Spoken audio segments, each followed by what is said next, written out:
Welcome to Luca is a Billionaire, where the only thing I invest in is your answers. In this video, I will explain how to play Kraken in Splatoon 3.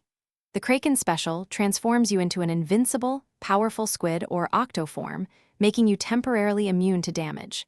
This powerful state lasts for approximately 6 seconds, offering a brief but impactful offensive window. You can use its charge attack to knock back opponents and splat them with direct hits. Activating Kraken also completely refills your ink tank, enabling immediate follow-up actions.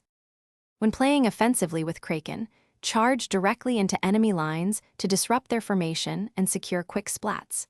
Utilize the Kraken's powerful knockback to push foes off ledges or into environmental hazards, creating easy eliminations. Consider combining Kraken with a super jump to surprise enemies from above or behind, catching them off guard. Always aim for direct hits to splat opponents instantly, maximizing the special's short, 6-second duration for maximum impact. Now let's connect everything. Take the yellow, red, and white AV cables from your PlayStation 2 and plug them into the corresponding input ports on your capture card. Next, connect your capture card to your computer, typically using a USB cable. If you are using an RCA splitter, connect one output to your television for viewing and the other to the capture card. Finally, power on both your console and computer. For advanced play, always be aware of your surroundings. Kraken has limited maneuverability, so plan your path carefully.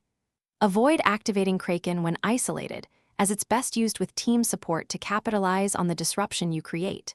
Remember, while invincible, opponents can still push you around, so be mindful of environmental hazards. Practice timing your activation for maximum impact in various scenarios, whether it's a clutch push, a defensive escape, or a strategic splat. Mastering Kraken takes practice. Thanks for watching and please subscribe. It's the best investment you'll ever make.